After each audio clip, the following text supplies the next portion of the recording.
Little Johnny and little Susie had went out and bought an English bulldog.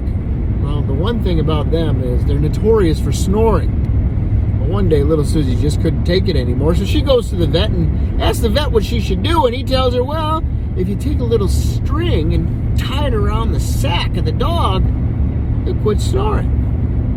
She's like, yeah, right, I'm sure that'll work.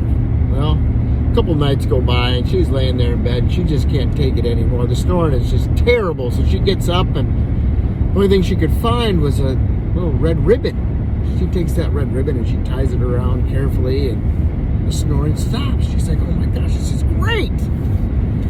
Well, later on that night, little Johnny comes home just staggering drunk, and he walks into the bedroom and just falls flat on his back on the bed, and he starts snoring. She's like, well, it worked on the dog. Maybe it'll work on you. So she goes and she finds another ribbon. This is a blue ribbon, and she takes that and she carefully ties it around the balls of little Johnny. Snoring stops. She's like, this is awesome. She gets a great night's sleep. Well, little Johnny wakes up earlier than her that next morning, and he notices he's got this blue ribbon tied around his balls, and he walks out of the room. He sees the dog laying there, and he's got a red one wrapped around his. Well, Johnny bends down and whispers to the dog. He says, I don't know where or what we did to deserve this, but looks like we did a pretty good job. We both got first and second place.